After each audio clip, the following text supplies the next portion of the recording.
internautes dans votre magazine L'Hebdo du Parquet, que nous démarrons aujourd'hui par l'affaire Wally Seck, contre qui le juge du deuxième cabinet d'instruction a lancé un mandat d'arrêt. Biram Ndour revient sur les faits. Le juge du deuxième cabinet d'instruction Yaham Leye a lancé un mandat d'arrêt il y a quelques jours contre le célèbre chanteur Wally Ballago Seck. En effet, le fils de Thione Seck, actuellement en tournée aux États-Unis, est accusé de complicité de faux et usage de faux dans l'affaire d'une Range Rover frauduleusement mise en circulation. Selon le journal Libération qui donne cette information, tous les protagonistes de la nouvelle star des jeunes sont actuellement en prison dans le cadre de la même affaire. Pour rappel, il s'agit d'une voiture que le footballeur a obtenue auprès du footballeur Ibou Touré. Ensuite, il l'a revendue à Pape Massaligna qui a fini par la refiler à Pape Dié à 26 millions de francs CFA. L'affaire a éclaté lorsque ce dernier, qui a acquis la voiture, avait finalement saisi la justice car n'ayant pas reçu les documents du véhicule. Keyi Mouchenia a souligné aux enquêteurs que c'est Wally Seck en personne qui lui a vendu la voiture. La sortie du marabout politicien Ahmed Khalifa Niasse sur les ondes de RFI, qualifiant la mosquée Soninké, qui se trouve à l'avenue Malick Sy de Dakar, de préparer des terroristes. Les limiers de la sûreté urbaine de Dakar qui ont hérité du dossier ont ouvert une enquête et auditionné vendredi dernier les responsables de la dite mosquée en attendant le mise en cause. Les éléments du commissariat urbain de Kédougou ont mis fin aux activités de deux coépouses. Tabara Baré, 32 ans, et Aminata Sow, 30 ans, présentées comme les animatrices principales d'un réseau de trafic de drogue entre le Mali et la commune de Kédougou. Elles ont été arrêtées en compagnie de leur mari qui leur fournissait le produit. À la fin, une longue filature avec 3250 kg de chanvre indien. Affaire Aïda Ndiongue, la commission d'instruction de la Cour de répression de l'enrichissement illicite CREI vient de prolonger pour la 7e fois l'instruction du dossier Aïda Ndiongue. Après sa dernière ordonnance de prorogation de 60 jours en date du 27 juin dernier, le juge Cheikh Ahmed Tidiane Bey et ses collègues ont été contraints de faire une autre prolongation. Pour les mêmes motifs, l'expert commis pour éplucher les corps et effectuer l'audit des marchés publics gagnés par l'ex-sénatrice libérale n'a toujours pas rendu son rapport. Or, sans cela, les juges ne peuvent pas avancer dans leur travail. Ce qui fait dire à Maître Mbaye Jacques Ndiaye, avocat de l'ex-mairesse des HLM, que cette série de prorogations est à la fois illégale et inhumaine. Après la condamnation de Aïda Ndiongue à une peine ferme et la confiscation de ses biens par la Cour suprême, Maître Abdoulaye Wade est entré dans une colère noire. L'ancien président a appelé le mercredi passé l'ex-sénatrice pour lui prodiguer des conseils et prier pour elle, nous informe le témoin dans sa publication de ce jeudi 1er août 2016. Un élève de l'école coranique viole sa belle-sœur et atterrit à la MAC de Thiès. Suivons ce récit de Sarah Tagnan. Élève coranique établi à Nguyen, Abdoulaye Thioune crèche depuis jeudi dernier à la maison d'arrêt de correction de Thiès. Le bonhomme avait été déféré au parquet par la gendarmerie de Joal pour viol commis sur sa belle-sœur. Originaire de Fatick, la jeune fille 12 ans n'oubliera pas de sitôt son séjour dans la commune de Nguyen, à Mbour. L'élève en classe de CM2 à Fatick, elle avait courant juin dernier rejoint sa belle-sœur au quartier Kamsaté, laquelle venait d'accoucher et elle devait l'épauler dans les tâches ménagères. Seulement, à peine ses paluchons posés, elle a été repérée par le frère du mari de sa sœur, Abdoulaye Thioune, 20 ans. L'élève coranique n'avait plus d'yeux que pour sa belle-sœur mineure.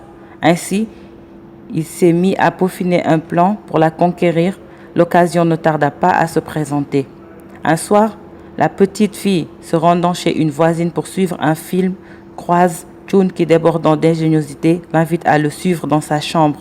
Il prétexta devoir lui remettre de l'argent pour acheter un produit à la boutique, un manège qui marchera comme sur des roulettes. Ignorant les intentions de son beau-frère, la petite fille s'exécute. Une fois dans la chambre, Thioune verrouille discrètement la porte et la contraint à des rapports sexuels.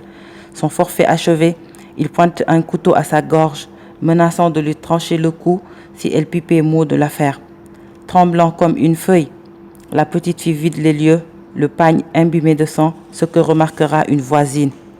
Interrogée, la mineure qui prenait au sérieux les menaces de son bourreau déclare s'être blessée à la suite d'une lourde chute sur une pierre. Une pirouette contredite par l'abondance du sang s'écoulant de ses parties intimes. Conduite au district de santé local, puis au poste de santé de Joal, sans que les médecins ne parviennent à stopper l'hémorragie, elle sera évacuée à l'hôpital de Mbour où l'hémorragie a pu être arrêtée.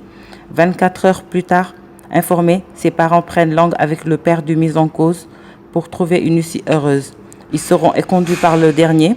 Furieux, ils portent plainte contre Abdoulaye Thioune. Cueilli le 17 août dernier par les hommes du commandant Sangaré, il a été déféré jeudi dernier au parquet de Thiès pour viol sur une mineure de 12 ans, informe le quotidien L'Observateur. L'affaire Ousmane Sonko continue d'alimenter le débat. 3 jours après la révocation d'Ousmane Sonko, un huissier a été envoyé hier par le directeur général des Impôts et Domaines chez le patron de PASTEF pour lui notifier un décret de radiation. Mais Sonko l'a tout simplement conduit. L'hebdo du parquet reçoit aujourd'hui comme invité Maître Adama Traoré dans sa nouvelle rubrique Lexique juridique.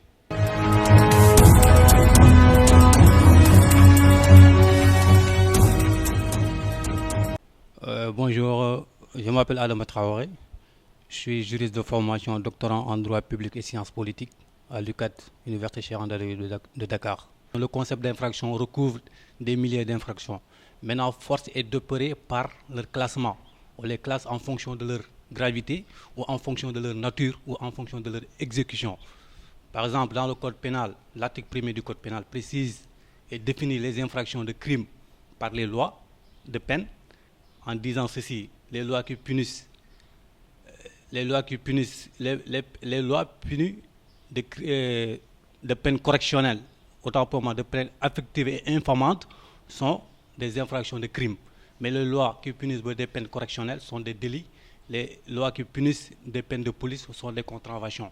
Vous verrez que le classement il est tripartite. Nous avons les crimes, les délits, mais aussi les contraventions. On peut aussi les classer par rapport à leur nature. Dans ce cadre, nous avons les infractions de droit commun, à différencier des infractions politiques et des infractions militaires. Mais on peut aussi les classer en fonction de leur exécution. Dans le cadre de leur exécution, nous avons l'infraction d'omission, l'infraction de commission. Maintenant, l'infraction d'exécution matérielle. Nous avons l'infraction simple et l'infraction d'habitude, à différence de l'infraction permanente. On peut aussi le classer du mode d'exécution psychologique, les infractions intentionnelles et non intentionnelles. Dans les infractions non intentionnelles, on peut retrouver le délit d'imprudence, la contravention ou les délits matériels. Alors, le délit d'imprudence n'est pas forcément puni, mais quel que soit le délit commis, la loi, faudrait dire que la loi prévoit la punition par rapport à la commission de ce délit. L'infraction pour un profane qui n'a pas appris le droit, la simple définition à lui donner, c'est le fait, un fait extérieur contraire à la loi pénale. Ça, c'est la simple définition pour un profane.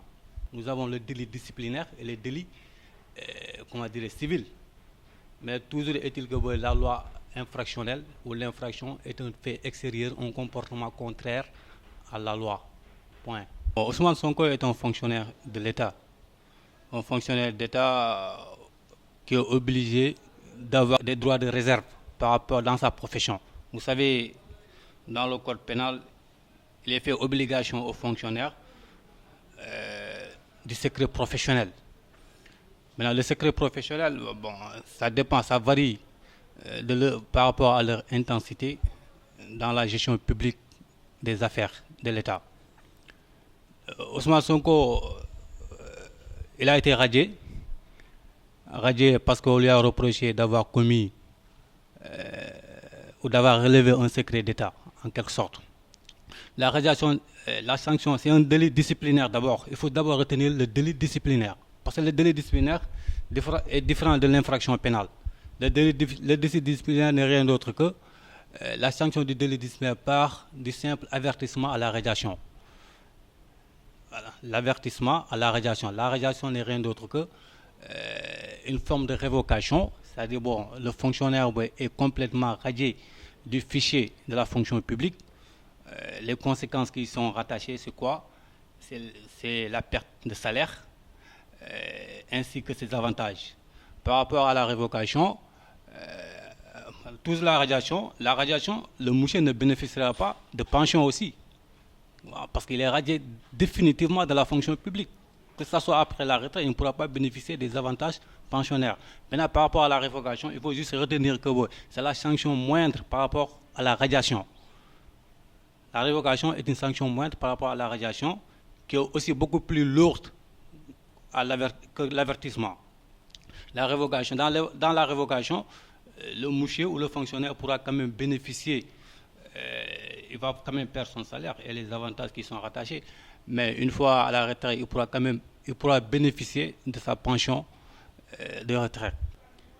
Chers internautes, c'était tout pour ce numéro d'aujourd'hui. Rendez-vous est donc prêt très prochainement pour un autre numéro de l'Hebdo du Parquet.